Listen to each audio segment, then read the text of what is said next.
The pink sweatshirt, soft and faded from years of love and laundering, was never meant to resurface this way.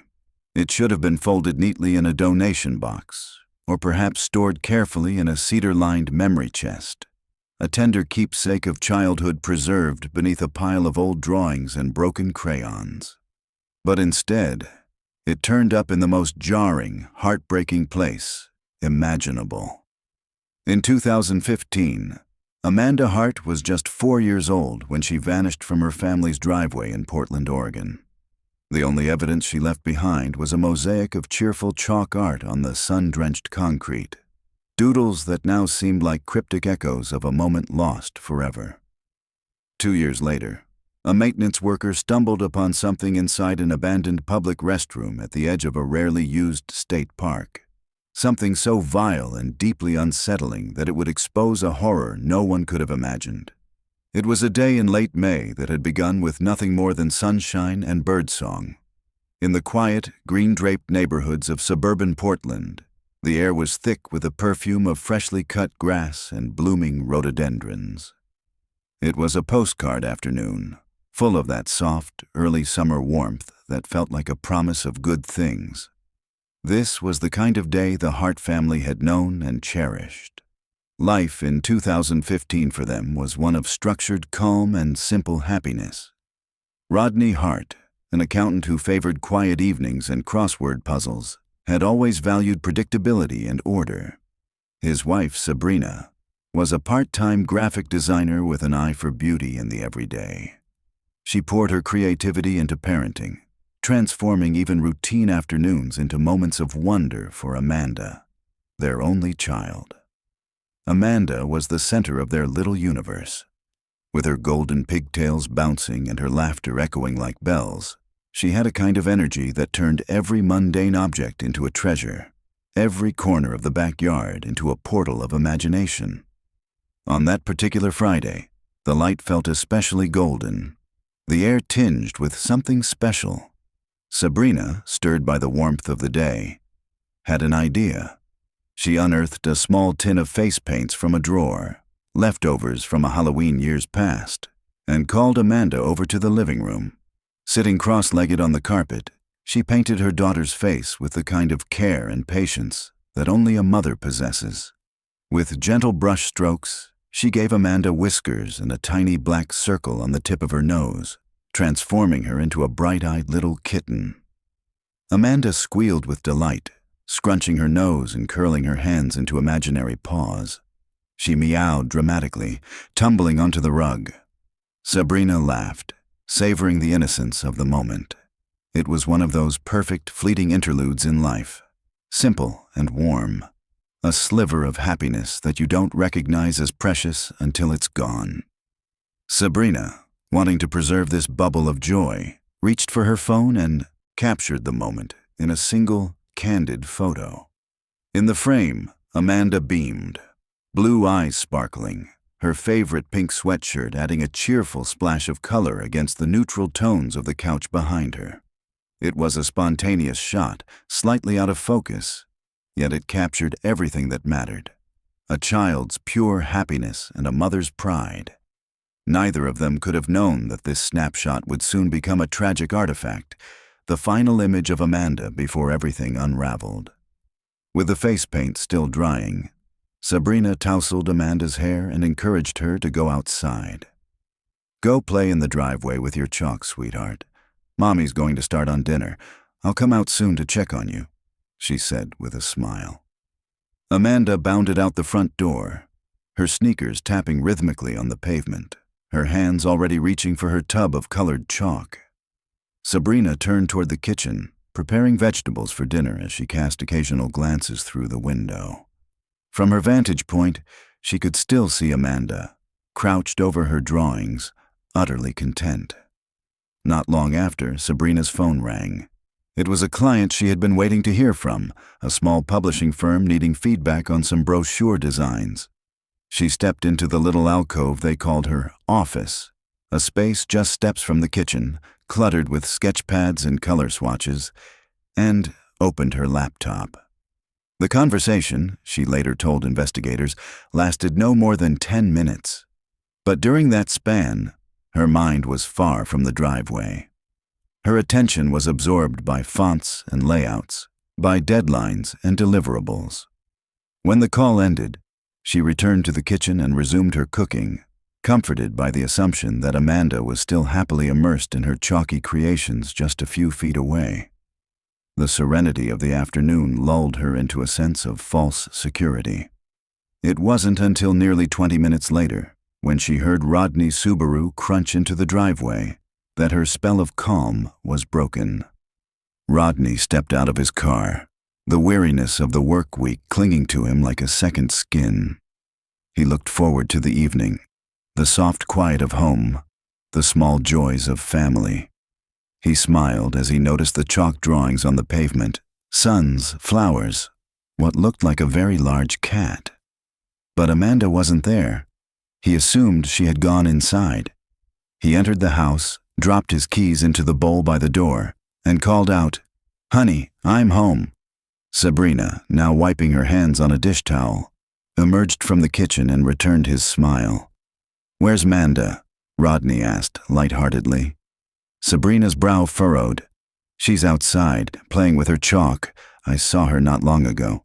A silence fell over them, subtle at first, then stifling. Both turned simultaneously and moved toward the front door, a growing sense of unease knotting in their stomachs. The screen door banged behind them as they rushed, outside. The driveway was empty. Panic sharpened Sabrina's voice into something jagged. "Amanda!" she called, her tone urgent. Rodney's deeper voice echoed hers, bouncing off the tidy houses and neatly trimmed hedges. They ran through the backyard, calling again. The swing set creaked idly in the wind. The sandbox lid was untouched. They checked behind the dense azalea bushes near the side of the house, one of Amanda's favorite hideaways. Nothing. They didn't know it then, but every second ticking by was drawing them further from the last moment their daughter had been safe. Every familiar corner they searched now held the potential for despair. The world, once so ordered and safe, was tilting rapidly into a nightmare. Rodney rushed to the front gate, hoping to catch sight of Amanda darting down the sidewalk, perhaps chasing a butterfly or joining a neighbor's child in play. But the street was still, the only movement the slow sway of tree branches and the occasional flutter of leaves. He called her name again, louder now, with an edge of urgency that set Sabrina's heart pounding. She turned toward the neighbor's yard, hoping Amanda might have wandered over without asking, though it was unlike her to leave without permission. They knocked on doors, voices catching as they repeated the same questions. Had anyone seen Amanda? Did anyone hear anything? Most neighbors were still at work or inside their homes with windows closed. A few offered sympathetic shakes of their heads. No one had seen her. Not a soul.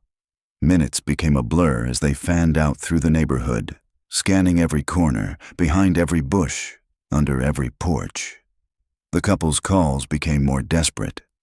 Rodney's usually composed voice now cracked with fear. Sabrina stumbled across the driveway, staring at the chalk drawings as if they might offer a clue. A pink flower, a smiling sun, a heart with the letter M scribbled inside. Her hand covered her mouth to stifle a sob. There was nothing. Not a footprint, not a shadow, not the soft giggle of a child hiding behind a bush. Just silence. Cold, cutting silence that wrapped around Sabrina and Rodney like a vice. Panic began to rise in their throats, jagged and raw. They sprinted to the neighboring houses on either side, shouting Amanda's name, their voices growing hoarse, edged with rising hysteria. Mr. Henderson, the elderly man next door, was tending to his flower beds, carefully watering rows of pink and purple petunias. He paused, startled by their desperation, his watering can dangling forgotten at his side. "No, I haven't seen her," he said, his face lined with worry. Across the street, the distant murmur of a television floated through an open window, but no one had noticed Amanda. Not a single person had seen or heard a thing. The street, once warm and safe, A backdrop for childhood bike rides and neighborhood barbecues now loomed large and foreign. Every tree cast a suspicious shadow. Every parked car became a potential hiding place. The familiar suburban calm had cracked open, revealing a terrifying sense of emptiness. Only Amanda's chalk drawings remained, scrawled across the driveway, a bright, fading testament to her presence. 10 minutes. It had been only 10 minutes since Rodney came home, yet those minutes had stretched into eternity. The sun had begun its slow descent, streaking the sky with hues of lavender and gold, casting long theatrical shadows across the lawns. It was a breathtaking sunset, cruel in its beauty, indifferent to the horror now gripping the Hart family. They had checked everywhere, every bush, every shed, every neighbor's yard. They had called until their throats burned. Their pleas met only with silence. Sabrina broke first. Her knees buckled slightly as she turned to Rodney, her face pale, her eyes glassy with tears. "We have to call," she whispered, the words escaping like a breath. Rodney nodded, unable to trust his voice. Sabrina fumbled for her phone, her hands trembling so violently she struggled to unlock the screen. She punched in the numbers. The 911 call was barely coherent, a stuttering, terrified cry for help. "She was right here," Sabrina told the dispatcher, her voice thin and breaking. "She was just here. She's gone. My daughter is gone." The first patrol car arrived less than 5 minutes later, its sirens quiet, but its red and blue lights flickering like a warning flare in the twilight. It cut through the calm like a blade. The officer who emerged was young, composed, but with eyes that betrayed his unease. He asked the necessary questions: Amanda's age, her clothing, and the time she was last seen. Rodney answered mechanically. Sabrina couldn't stop crying. The officer's professionalism, his clipped radio updates, and measured tone did little to soothe the storm building in the Hart's chests. Within minutes, more squad cars arrived. Radios crackled. Doors opened and slammed. The peaceful cul-de-sac transformed into a hub of activity. Neighbors stepped out of their homes, drawn by the spectacle. Some with concern etched deeply into their features, others with uncertain curiosity. Police cordoned off the street, blocking access with yellow tape and sawhorse barriers. The flashing lights turned the quiet neighborhood into a dizzying tableau of color and chaos. But for Rodney and Sabrina, the world had already shifted. Their daughter was missing, gone. The house, the yard, the entire street. It all became a stage frozen in unbearable stillness. A place haunted not by what they found, but by what they didn't.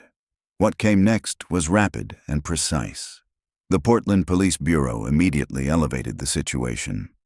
Recognizing the possibility of an abduction, they bypassed the slower, procedural steps usually followed in missing child cases. Within the hour, a mobile command post, a towering antenna-covered RV, rumbled into the cul-de-sac and parked near the Hart residence. Its engine vibrated softly, a mechanical heartbeat that throbbed underfoot. Detective Miles Corbin arrived shortly after. He was seasoned with the exhausted gaze of someone who had seen too many family photos turn into missing posters. Calm and unflinching, he introduced himself to Sabrina and Rodney and gently but firmly walked them through a rapid series of questions. He was building a timeline, and every second mattered. The smallest detail could mean everything. Federal officials were alerted. The FBI's Child Abduction Rapid Deployment CARD team was notified, an action reserved for the most serious cases. Their imminent involvement made the truth clear. Amanda's disappearance was no longer just a local concern. It was a federal emergency. Officers began expanding the search radius. A grid was mapped out, spreading like ripples from the Hart driveway into every adjacent street and alley. The goal was to determine whether Amanda had wandered off on her own, or if she had been taken. That answer came from an unlikely source, a 4-year-old bloodhound named Rocco. Rocco was led to Amanda's bedroom. His handler, a state trooper with a grave expression, selected a single sock from the laundry hamper. Rocco sniffed it deeply, his body going still, his tail giving a sharp wag. Then, led on his leash, the dog padded outside to the driveway. His nose hovered over the chalk drawings. He moved with purpose, weaving slightly as he zeroed in on a trail. He followed the scent down the driveway, along the edge of the lawn, and to the curb. Then, abruptly, he stopped. The handler leaned in as Rocco gave a low, discontented whine and began to circle the area in tight loops. After a third loop, the dog sat and looked up. The scent ended there. Rocco didn't pick it up across the street. There was no trace along the sidewalk in either direction.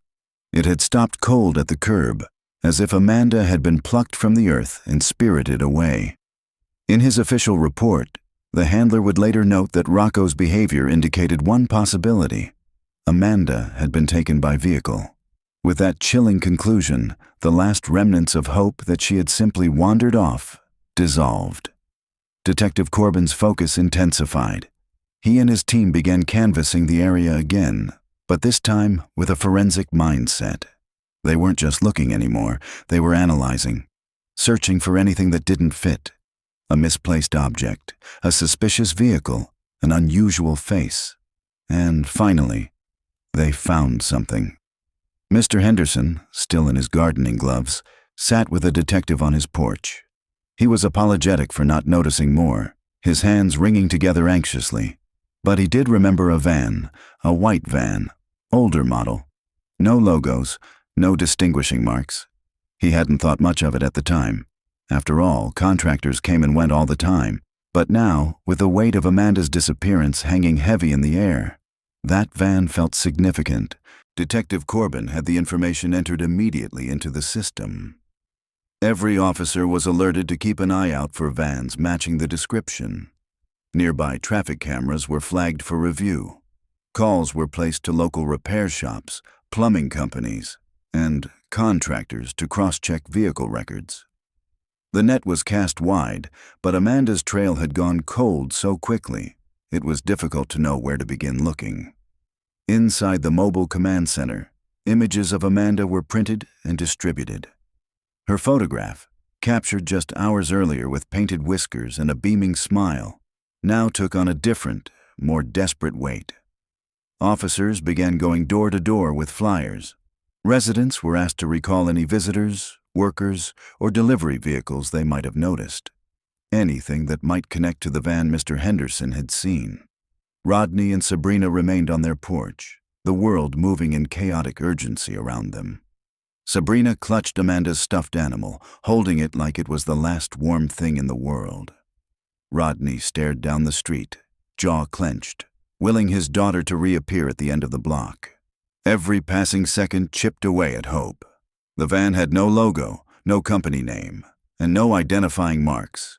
It was just plain white, the kind of vehicle that could slip through any town unnoticed.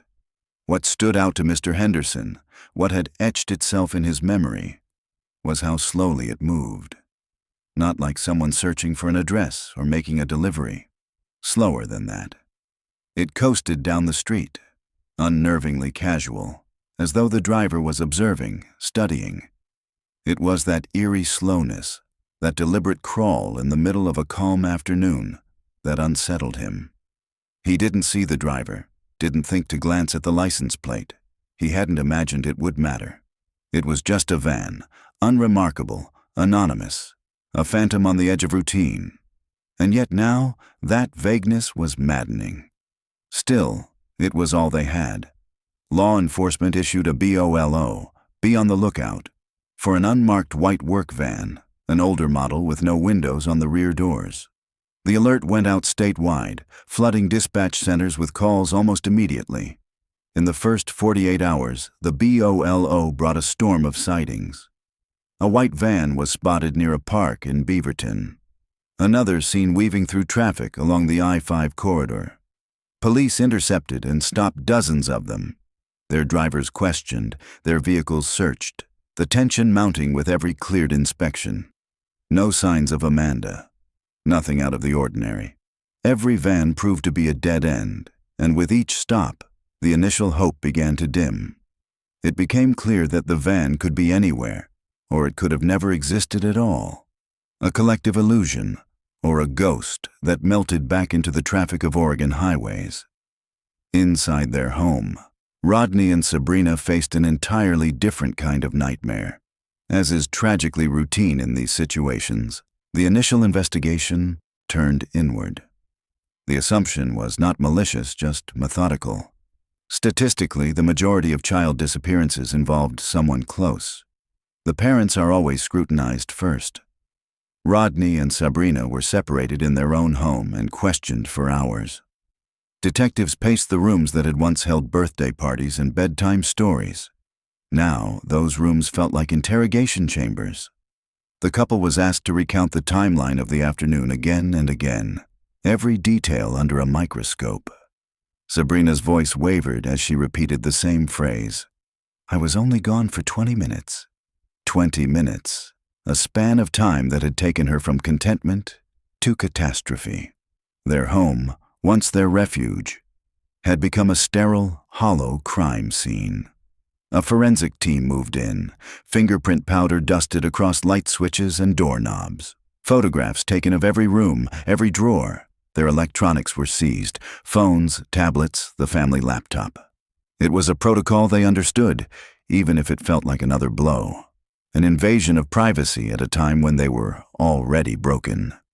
Detective Corbin and his team cleared them quickly. Within a day, he was satisfied they were not involved. But the court of public opinion required no evidence to pass judgment. News anchors speculated. Columnists posed hypothetical scenarios. How could a child vanish in broad daylight? They asked over and over. What about the 20-minute window?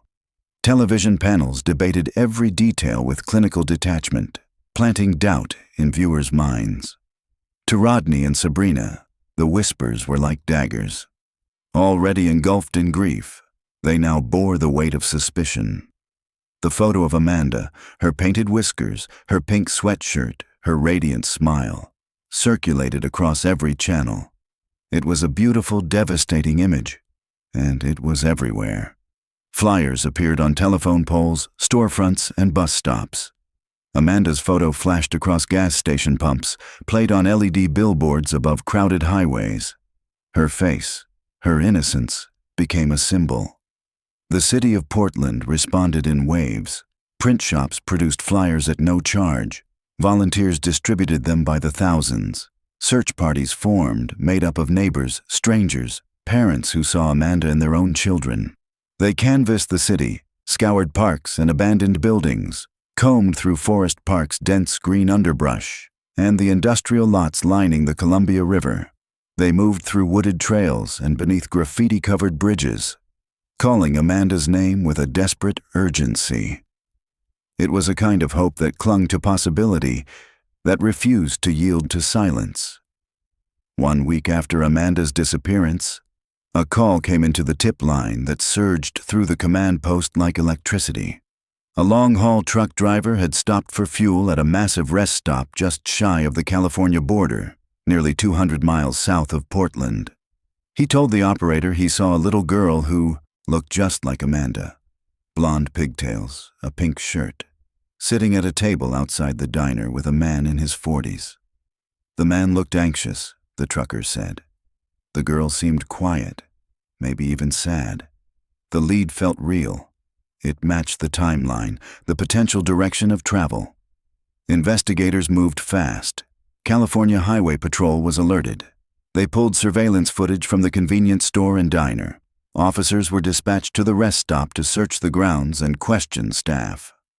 For nearly 24 hours, Sabrina and Rodney were kept in suspense. The FBI told them only that the tip was credible and that there was a possibility Amanda was still alive. The hope hit them like a tidal wave. Sabrina pictured her daughter's small hands, her painted cheeks. Rodney clung to the idea of hearing Amanda's voice again. But when the footage was finally reviewed, the truth landed with devastating force. The girl wasn't Amanda. She looked like her, same age, similar hair. But she was someone else's child, traveling with her family on vacation. The resemblance was purely coincidental. And just like that, the fragile flame of hope was extinguished. 3 weeks after Amanda vanished, the active search was officially suspended. There were no new leads, no fresh clues. The command post was dismantled, its humming generators silenced. The mobile unit was driven out of the neighborhood. Media vans folded up their satellite dishes and left. The volunteers, kind-hearted, tireless, returned to their daily lives. The quiet that followed was louder than the chaos that had preceded it. For Rodney and Sabrina, the absence of Amanda echoed through every room of their house. Her toys remained untouched, her drawings still taped to the fridge. The air felt heavier, charged with the weight of absence. The case was now classified as cold. Amanda Hart's name was transferred to a file in a detective's drawer. Her photo was filed into databases. She was a number in a system, a name in a spreadsheet. But to her parents, she remained everything. A daughter who had once danced in chalk-dusted sneakers across the driveway. A voice that once filled their kitchen with laughter. A presence that now haunted the shadows of their lives. Though the case had gone cold, Rodney and Sabrina could not. They continued to push forward with what little strength they had left. They set up a website dedicated to Amanda's case. It hosted every news article, every flyer, and every contact number for tips. Sabrina wrote weekly blog posts, updates filled with aching hope, while Rodney handled media outreach. They clung to visibility like it was a lifeline. They attended missing persons vigils, lit candles beside other parents, listened to other stories, some that ended in reunion, others in despair. The community never fully turned away. Around Amanda's old preschool, her name was still spoken in quiet, reverent tones. Her teacher kept one of Amanda's finger paintings, pinned to a corkboard, a fading splash of color beneath a paper sun. No matter how much time passed, the Harts kept Amanda's room untouched. Her favorite books still lay open on the bedside table. Her sneakers remained at the foot of her bed. Rodney would sometimes sit in her room at night, listening to the faint creak of the house settling, pretending he could hear her footsteps running down the hall. Years would stretch on, and milestones would come and go. Birthdays are marked with silence. Holidays are empty of laughter. The world moved forward, but Rodney and Sabrina lived in the stillness of a single moment. The moment Amanda disappeared. 2 years can seem like the blink of an eye or an unrelenting lifetime, depending on what you're waiting for. For Rodney and Sabrina Hart, it had been an eternity. 24 months where time no longer flowed, but stood still, suspended in the amber haze of one terrible afternoon. Seasons had passed unnoticed, blending together like smudged paint. What once were distinct memories softened at the edges until even the smallest detail felt suspect. Had it been sunny that day? Or did their minds just place the sun there because the truth was too awful otherwise? Amanda's case, once plastered across news tickers and social media feeds, had faded from public view. The bright yellow ribbons that neighbors had tied to trees with such hopeful urgency were long gone, either blown away by wind or quietly removed in the dead of night. The flyers, once omnipresent, had been bleached by the summer sun, their edges curled and torn. Amanda's smile, so vibrant, so full of life, had been replaced on bulletin boards by garage sale notices and ads for summer concerts. The word cold was used now. The case was cold, a word that sounded clinical, bloodless, and yet cruelly fitting. Detective Miles Corbin still kept Amanda's file on his desk, not in a drawer where the forgotten cases went, but front and center. It was a thick folder, overstuffed with interviews, reports, and photographs. But its thickness only underscored the absence at its center. No leads, no resolution, just questions. Corbin hadn't given up. No good detective ever truly does. But even his optimism had worn thin. Amanda's file was a monument to the limits of justice when answers refused to surface. In his office, it sat like a ghost, silently judging the fresh cases that clamored for his attention.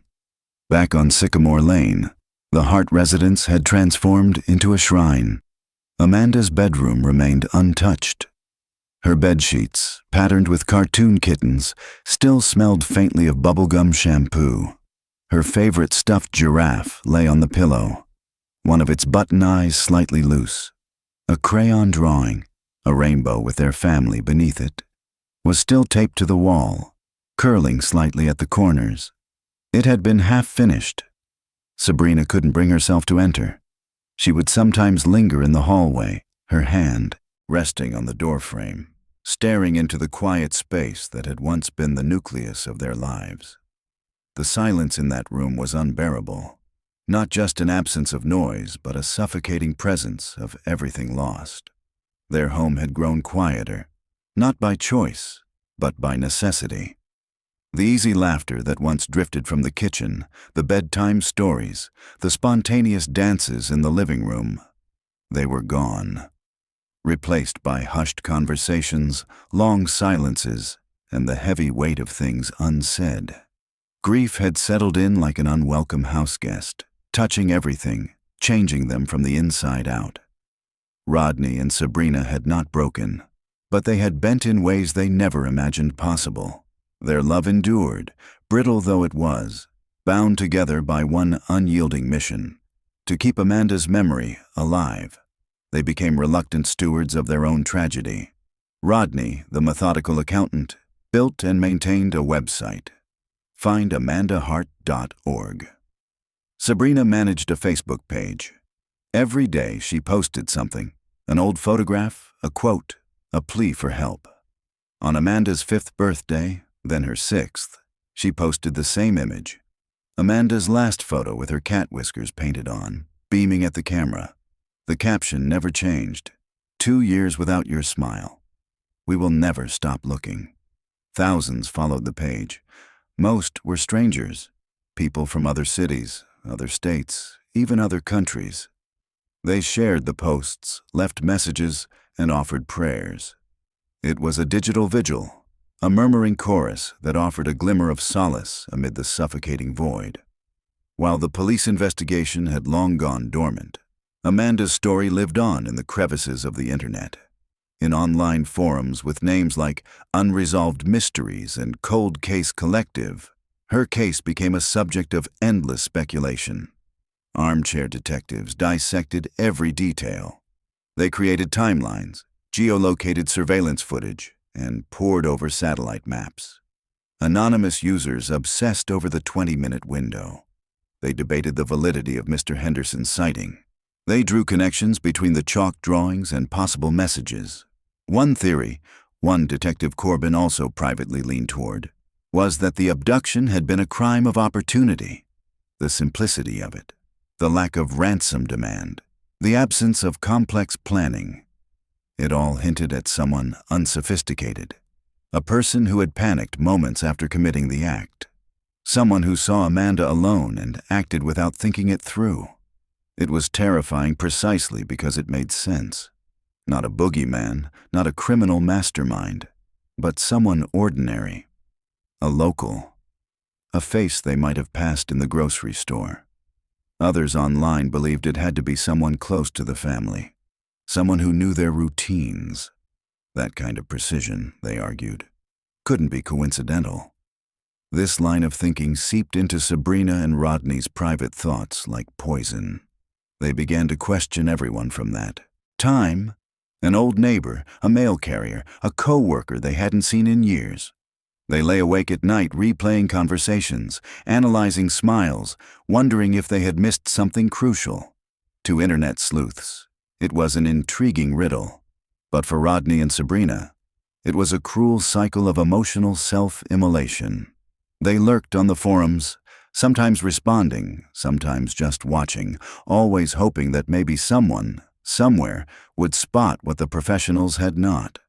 That one fresh pair of eyes might uncover the missing piece. Then, in the spring of 2017, something shifted. It wasn't a clue from a forum or a tip from the public. It came from a state prison in Idaho. Detective Corbin received a phone call from a prison warden. An inmate there, Marcus Thorne, a serial offender doing time for armed robbery, claimed to have information about Amanda Hart's disappearance. Thorne said that his former cellmate had confessed to abducting Amanda. Not only that, but he knew where the girl's body had been buried. He wasn't offering this information for free. In exchange, he wanted a reduced sentence, a possible relocation, and consideration for parole. It wasn't the first time Corbin had received a jailhouse confession. Most were nonsense, attention-seeking or attempts to cut deals, but something about this felt different. Thorne wasn't just tossing out details.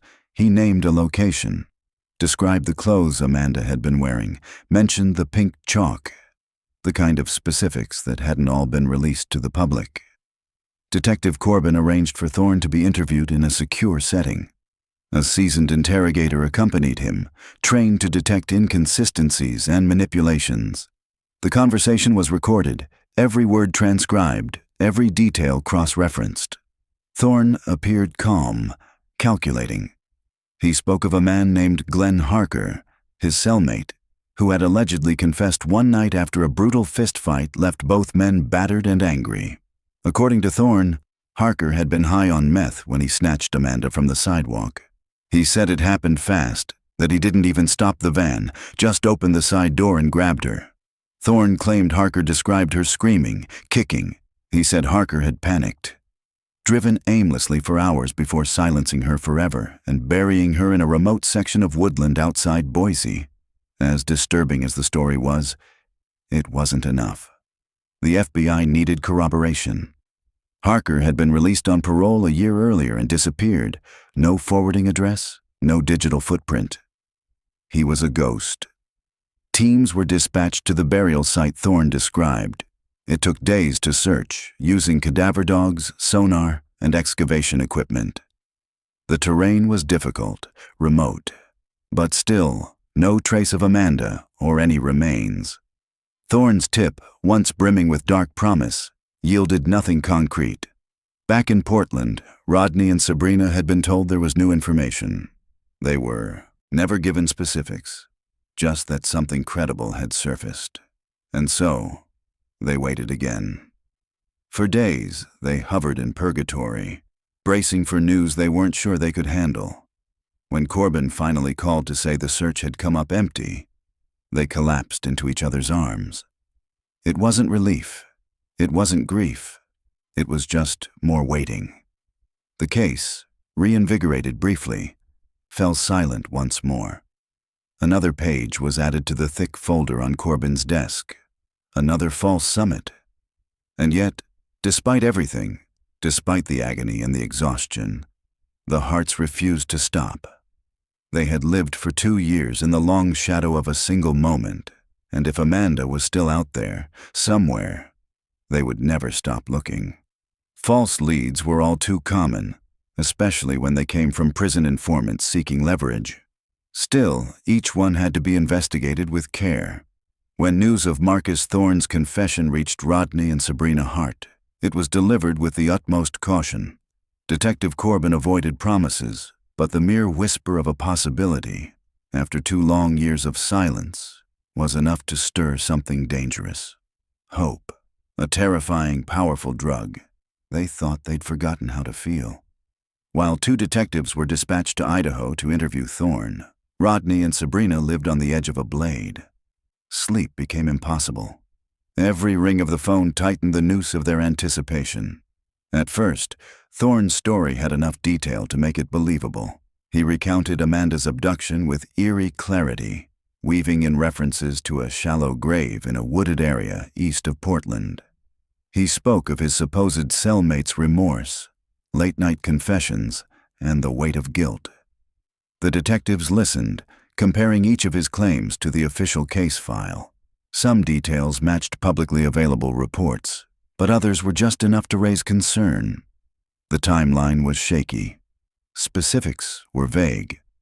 As the days passed and the questioning intensified, Thorne's story began to crumble. When pushed harder, he grew evasive. A polygraph test yielded inconclusive results, but the psychological signs were unmistakable. Thorne was bluffing. Eventually, the facade collapsed. Thorne admitted it had all been a fabrication. He'd seen a true crime documentary about Amanda's disappearance and used it as inspiration, hoping to parlay a grieving family's agony into a lighter sentence. His lies weren't just deception.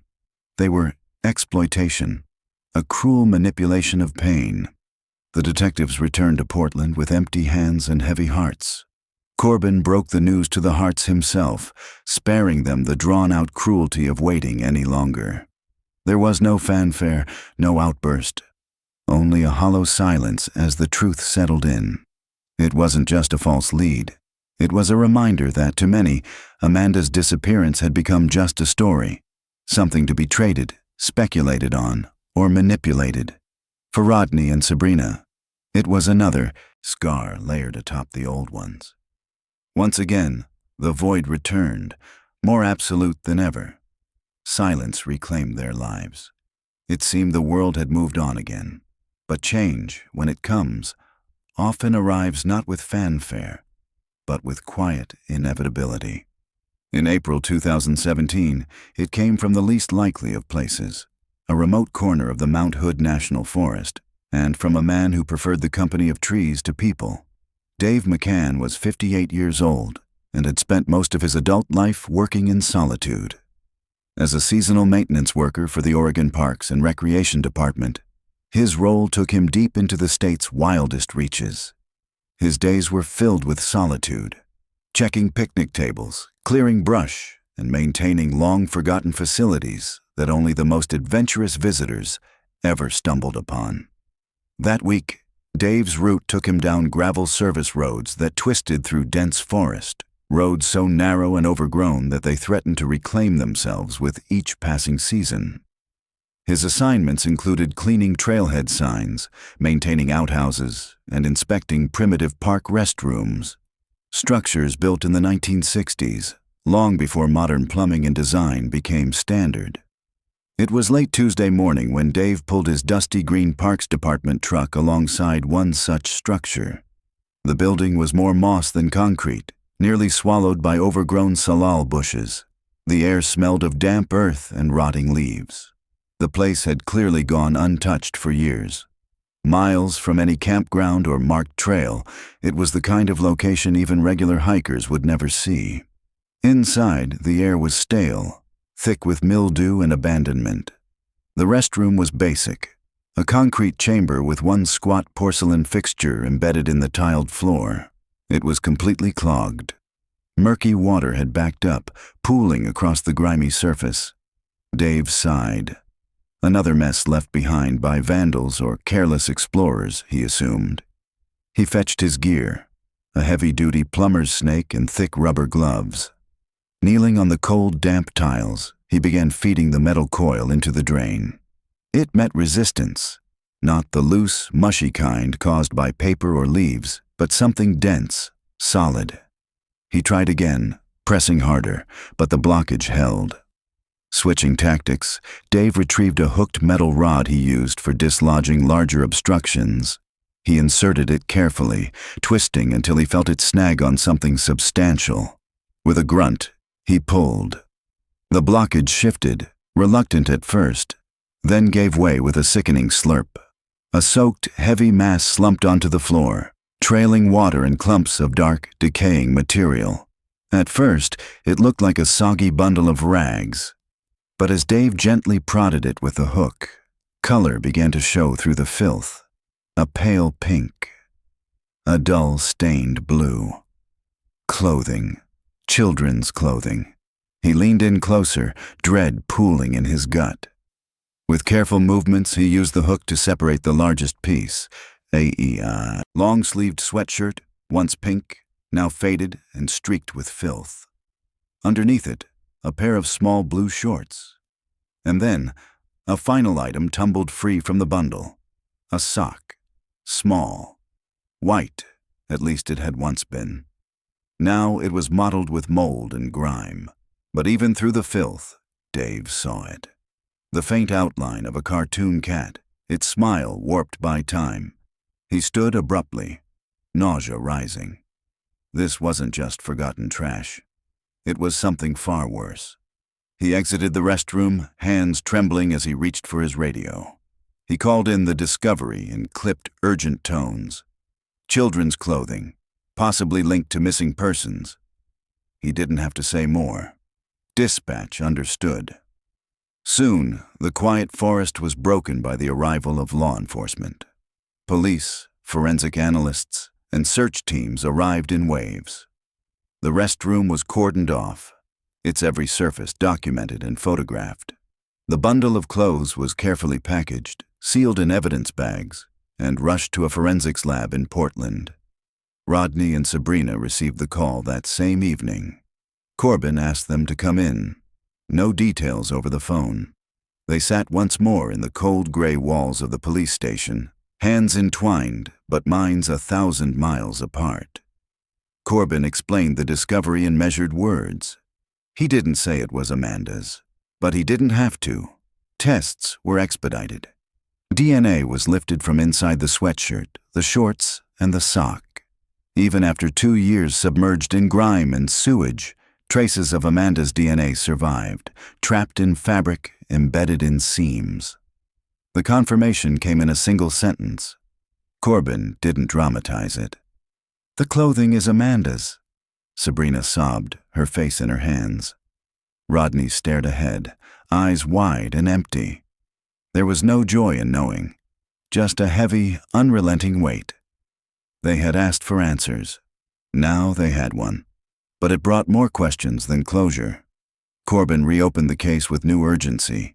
Investigators scoured the surrounding area. They brought cadaver dogs, searched every inch of the woods surrounding the restroom.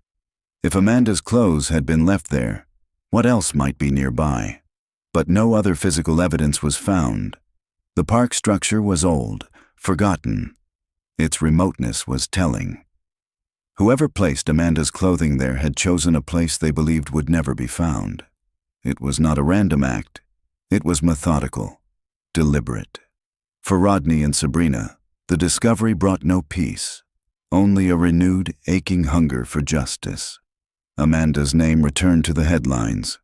Her story, once dormant, surged back into the public consciousness. Flyers were reprinted. News vans returned. A new round of tips poured in.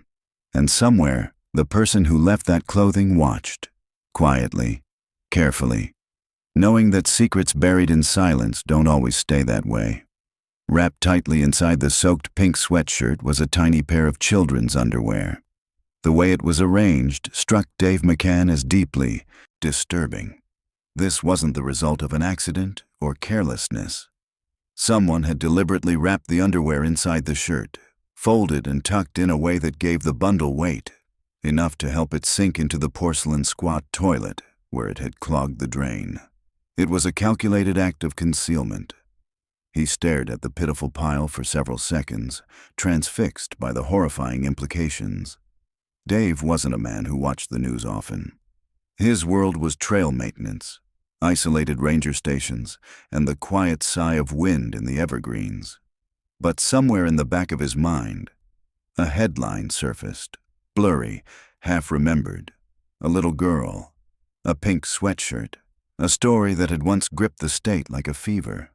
He backed away slowly from the restroom, boots squelching against the damp tiles. His breath was shallow, his chest tight. That bundle was not trash.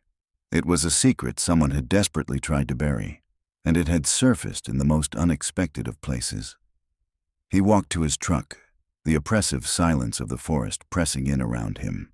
Sitting in the cab, he stared at the dashboard, the implications churning in his head. Eventually, he picked up the two-way radio and called the county sheriff's office. His voice was firm but low, measured. A deputy was dispatched to the site. Deputy Peterson, young and relatively new to the job, made the long, winding drive along the service road, kicking up a plume of dust as he went. He expected to find evidence of vandalism or illegal dumping, but Dave's somber demeanor warned him otherwise. When he stepped inside the restroom and saw the tiny, sodden clothes on the floor, a chill swept through him. Peterson crouched, examining the bundle carefully.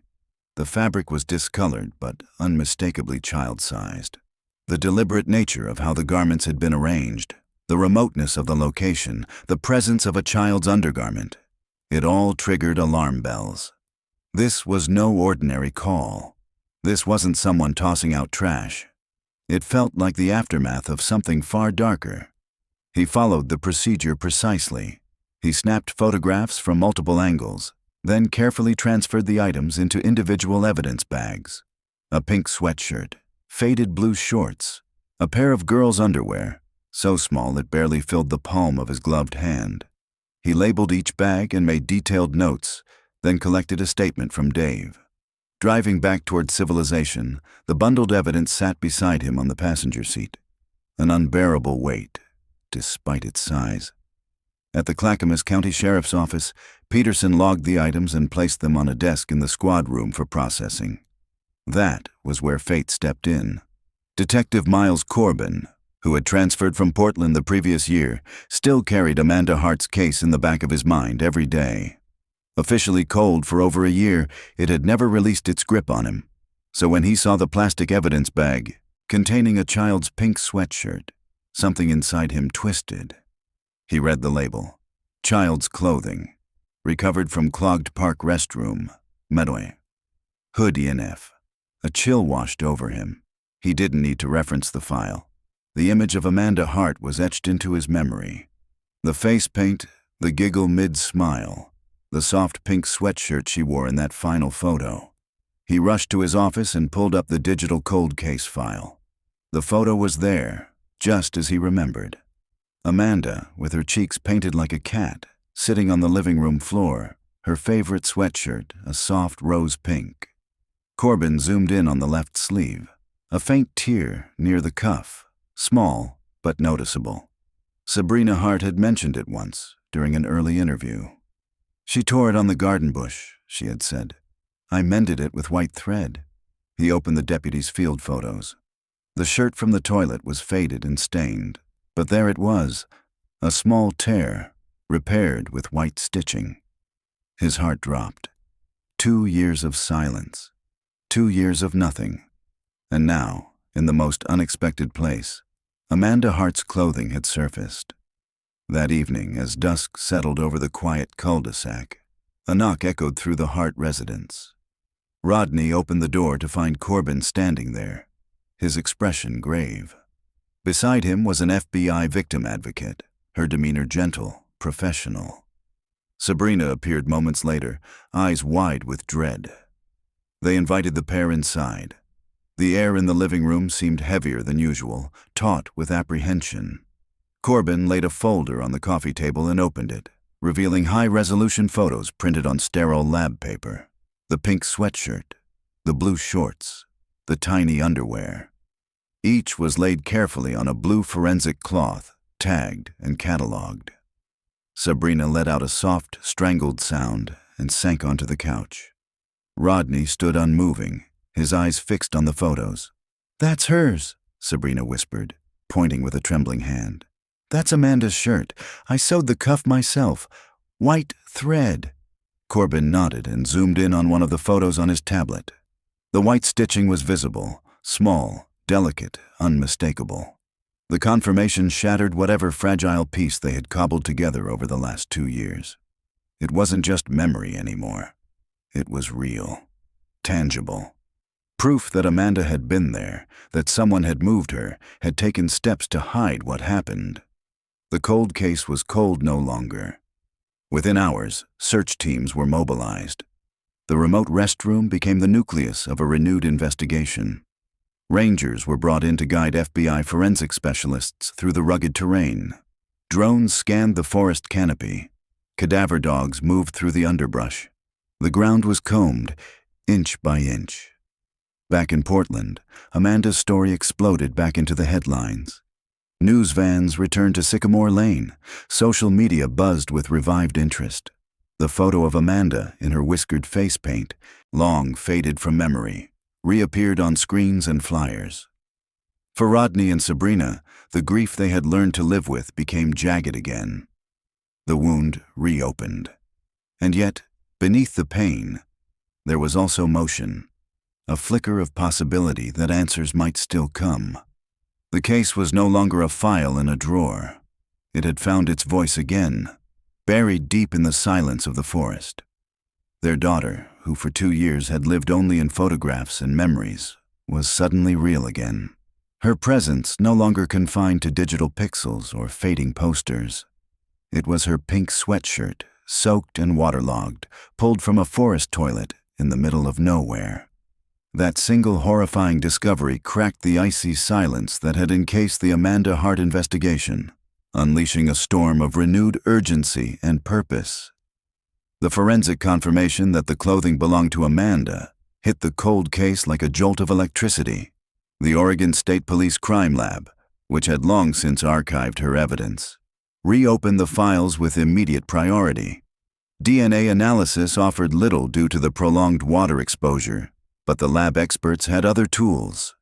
They studied fiber decay, water staining, and chemical breakdown. The clothes showed signs of long-term submersion, pale coloration, brittle fabric, and bacterial staining consistent with stagnant toilet water. Experts estimated the garments had been submerged for at least a year, but not the full 2 years since Amanda's disappearance. That single estimation changed everything. It meant someone had returned. The person who took Amanda had come back to that forest, months or even a year after the abduction, and attempted to discard the evidence in a way that was both bizarre and ultimately self-defeating. This wasn't the work of a calculating predator. This reeked of desperation, of panic. The popular online stupid kidnapper theory, once dismissed as conjecture, has now risen to the forefront. A seasoned offender would have incinerated the clothes or buried them deep in the woods, not stuffed them into a concrete toilet, guaranteed to clog. This pointed to a profile the team had once considered. A panicked, unsophisticated offender acting on impulse and fear. But now, they had something they hadn't before. A geographic focal point. The sprawling, directionless chaos of the original investigation had just been narrowed to a physical location, the Mount Hood National Forest. Detective Corbin's team went back to square one. Every piece of evidence, every interview, every file from the 2015 investigation was re-examined through this new lens. They compiled a comprehensive list of registered sex offenders, known criminals, and persons of interest within a 100-mile radius of both Portland and Mount Hood. It was a Herculean task. Thousands of names, countless documents, and hours of cross-referencing. Did anyone have a history of visiting the forest? Any relatives who owned property nearby? Did their phones ping near the location? Social media posts? Credit card transactions? It was a digital excavation, each detail mined for significance. Weeks passed. Leads came and went. Tension mounted. The initial flurry of hope began to settle into the familiar, grinding patience of real investigation. Then came the break. Buried in the dusty archives of the original case file was a name, Frank Miller. In 2015, Miller lived just 3 blocks from the Hart family. He had been flagged as part of the standard door-to-door canvassing effort. The original interview labeled him as quiet, awkward, mid to late 30s, and worked odd handyman jobs. He had a criminal record, trespassing and loitering charges from his early 20s. No violence, nothing that stood out. Back then, Miller had no solid alibi for the day Amanda disappeared. He claimed he'd been fixing his truck in his garage, alone.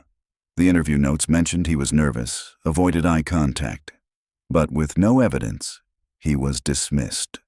A strange man, but not a suspect. Now, with Mount Hood as the investigation's nucleus, Miller's name resurfaced. A background check revealed a crucial detail. Miller's grandparents, now deceased, had owned a small parcel of private land deep in the Mount Hood National Forest. On that land stood an old, nearly forgotten cabin. No electricity, no plumbing, nearly inaccessible by regular vehicle. The cabin was less than 5 miles from the remote park restroom where Amanda's clothes were found. Property records confirmed the connection. But there was more. Miller had abruptly moved out of Portland just 6 months after Amanda disappeared. He relocated to a dying town in eastern Oregon. Off the grid, no social media, no family, no close ties. The timing was suspicious. Combined with the cabin connection, it became chilling. Corbin's team shifted all resources toward Miller. Surveillance units were dispatched to monitor him quietly. They found him working odd jobs at a roadside motel, living alone in a run-down rental. He kept to himself, went to work, and came home. He didn't socialize, didn't drink. He was a ghost in his own life. Everything about him fit. While Miller was watching, Corbin obtained a search warrant for the family's forest cabin. He and a team of investigators drove the winding gravel roads Dave McCann had once traveled. The cabin stood where the map said it would, weathered, slumping, half consumed by the encroaching trees.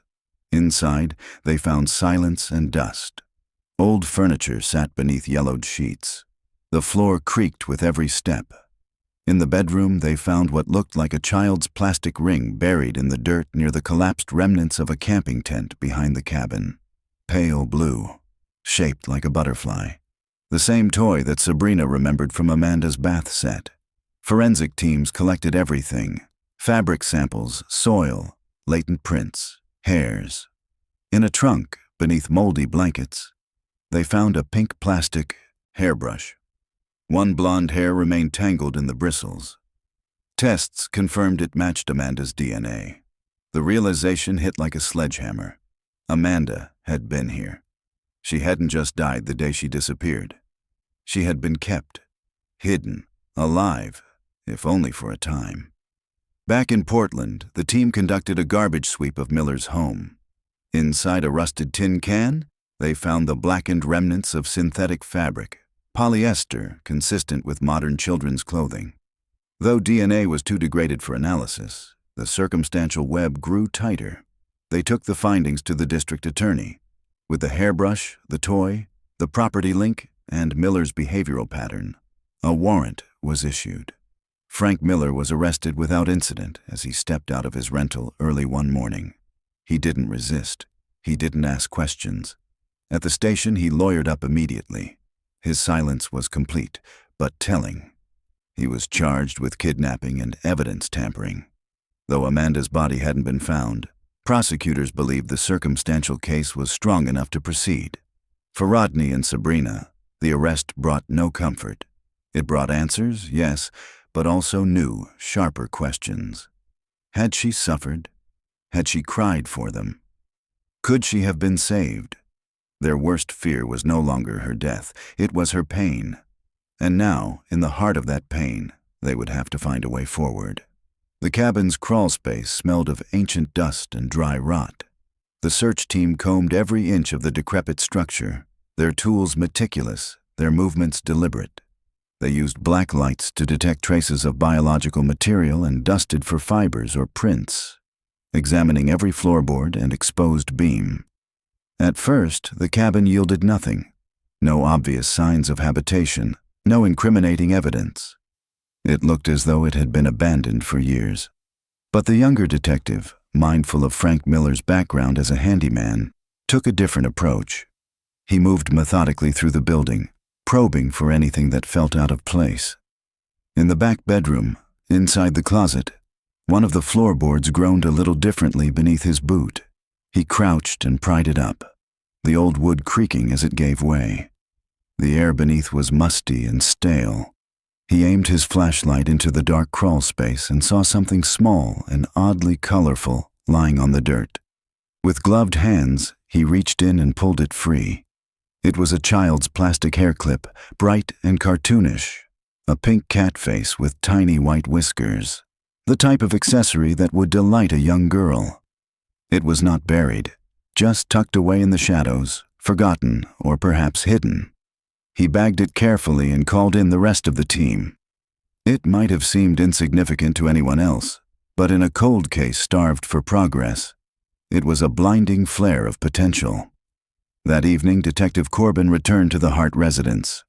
Rodney and Sabrina met him at the door, their faces tense with dread. They had grown used to silence, and any new development now felt like a bomb waiting to detonate. Corbin didn't say much. He simply pulled out his tablet, swiped to a photo, and handed it to Sabrina. She stared at the image for a long time, and her hand slowly rose to her mouth. "She had this," she whispered. "Amanda had one just like it. I bought it for her at the drugstore. She wore it all the time.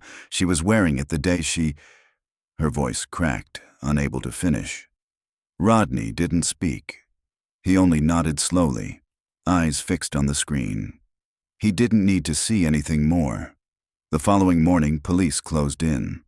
As Frank Miller left his house to begin his workday, he was intercepted by 2 unmarked vehicles that boxed in his car. He was cuffed without resistance, his face pale, his lips pressed into a hard, resigned line. He didn't ask why. He knew.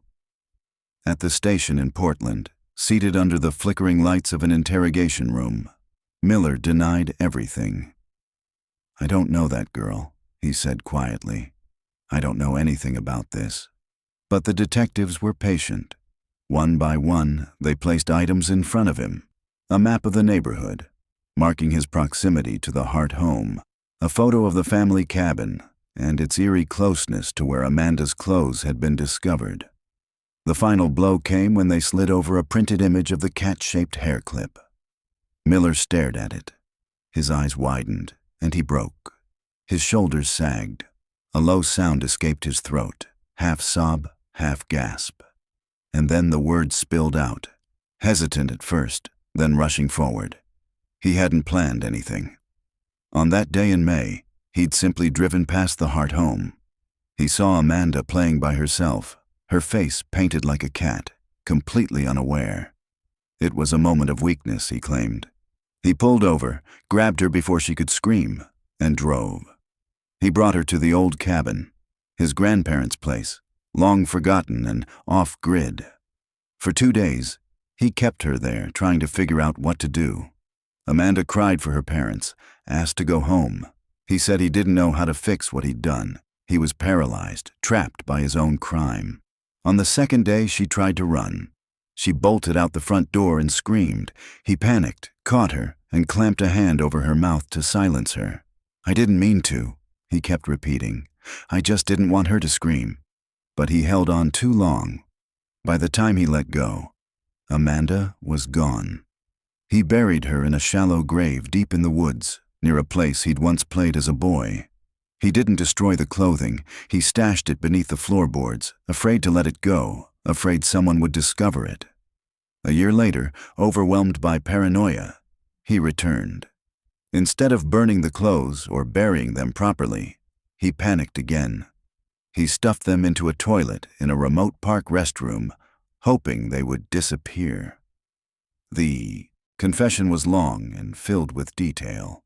Miller eventually agreed to take the authorities to the burial site.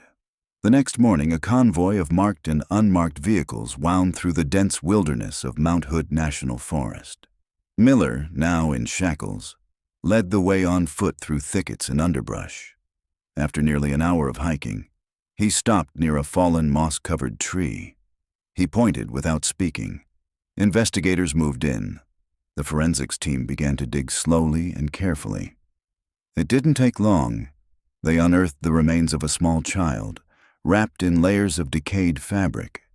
Nearby, they recovered a small shoe, half buried in the soil. It was Amanda. The news was delivered to Rodney and Sabrina with as much gentleness as possible, but there was no softening that blow. 2 years of silence, of hoping and fearing, collapsed into one sharp moment of grief. Their daughter had been found, but not in the way they had prayed for. There would be no reunion, only the terrible certainty of loss. Frank Miller's trial was brief. He pleaded guilty to kidnapping, sexual assault, and first-degree murder. The courtroom was filled with members of the public, many of whom had joined the search efforts 2 years earlier. Rodney and Sabrina sat in the front row, silent, dignified, and unflinching. Miller showed no emotion as the judge handed down the sentence: life without parole. In the months that followed, the Hart stepped out of the public eye. Amanda's room remained untouched, a sacred space of memories. Her favorite books sat neatly on her shelf. The giraffe plush still rested against her pillow, but out of their pain, they found purpose. They created the Amanda Hart Foundation, dedicated to supporting families of missing children and providing forensic resources to law enforcement agencies. Sabrina began speaking publicly, using her voice to advocate for better investigative tools and faster search protocols in remote areas. Rodney maintained the foundation's finances and managed their website, where Amanda's story remained a living tribute. The community honored Amanda's memory too. The park near Sycamore Lane was renamed Amanda's Garden. Each spring, children and families gathered there to draw colorful chalk art on the pavement, filling the park with the kind of laughter Amanda once brought into the world. Detective Corbin stayed in law enforcement. He kept a copy of Amanda's case file on his shelf, not as a reminder of failure, but as proof of perseverance. He had promised the Harts he would never give up, and he hadn't. Amanda Hart's story ended in tragedy, but her legacy endures in every chalk drawing, every rescued child, and every parent who refuses to give up hope. Miller, appearing shrunken and pitiful, far removed from the sinister figure the public had conjured, barely raised his eyes from the defense table. His attorneys tried to recast him as a victim of his own damaged psyche, a loner, plagued by deep-seated emotional instability, overwhelmed by urges he couldn't comprehend or control. They painted a picture of a broken man, not a calculating predator. They argued that Amanda's death, while undeniably heartbreaking, had not been a deliberate act of murder. Instead, they claimed it was a tragic accident, an act of desperation committed by someone incapable of managing his fear. A parade of psychiatric experts took the stand, describing Miller's low intelligence quotient, his history of social isolation, and his inability to process complex emotions. The defense tried to frame the crime not as born of malice, but of frailty. But the prosecution tore through this narrative with measured precision. With each witness and every piece of evidence, they built a timeline that revealed not a moment of impulse, but a pattern of premeditated decision-making. The abduction itself, they reminded the jury, was not opportunistic chaos. It was an act of deliberate, predatory control. Choosing to drive Amanda to a remote, family-owned cabin wasn't an accident. Holding her there for 2 days was not a lapse in judgment. It was sustained captivity, a terror-filled nightmare for a 4-year-old girl. And the moment of her death, as chillingly confessed by Miller himself, was no accident. It was the cold calculus of a man silencing a witness. The most damning testimony, however, came from Miller's own mouth, read aloud in the emotionless cadence of the court clerk.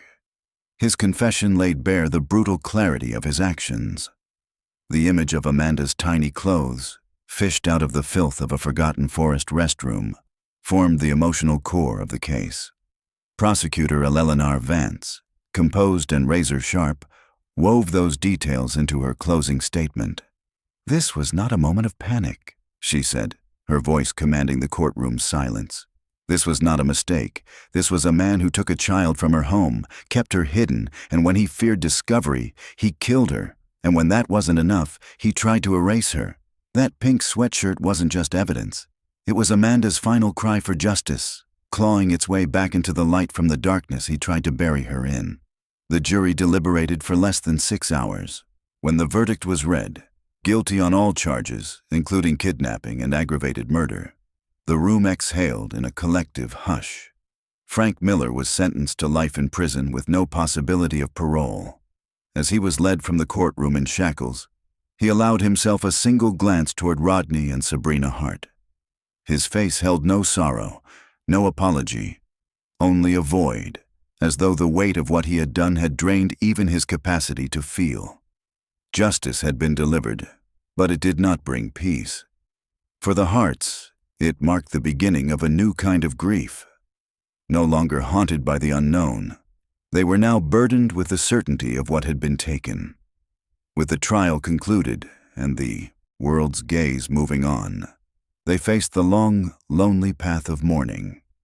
They sold the house on Sycamore Lane. Every room echoed with memories too loud to bear.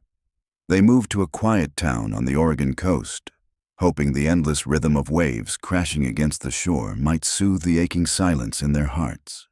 They brought Amanda with them, not in body, but in spirit, in memories too precious to leave behind. Rodney and Sabrina never sought attention after the verdict. They turned inward, focusing not on headlines, but on healing. They understood that the conclusion of the trial was not the end of their journey. It was a shift into a different kind of mourning. Amanda's room, once a shrine, was gently packed away with reverence. They saved everything: the drawings, the stuffed giraffe, even the broken hair clip. Each item placed in a cedar chest lined with soft cloth and sealed with love. Some days they would open it, not to wallow in sorrow, but to remember. They wanted Amanda's memory to live not just in tragedy, but in joy, in the warmth of her smile, and the sound of her giggles echoing faintly in their minds. In their new coastal town, they volunteered at local schools, quietly supporting community programs for child safety. They gave talks, sometimes tearful, sometimes composed, but always earnest. They wanted no family to feel what they had endured. Amanda's story became more than a cautionary tale. It became a catalyst for vigilance, a reminder to cherish every child, every moment.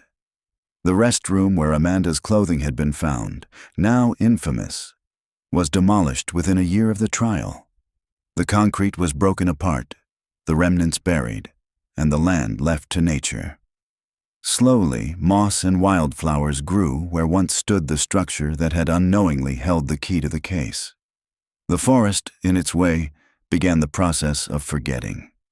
In a park near their new home, Rodney and Sabrina placed a bench beneath a large pine tree. It was simple, made of dark wood, with a small bronze plaque that read, "In loving memory of Amanda Hart. May her light remind us to cherish every moment." The bench overlooked a playground.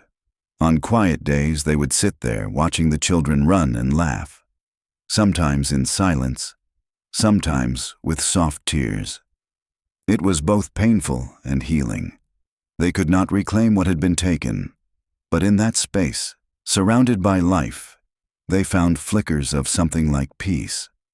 The pain of Amanda's loss would never vanish, but in the rustle of the trees, in the laughter of children, and in every shared moment of kindness, her memory endured. The case was closed. The monster is caged.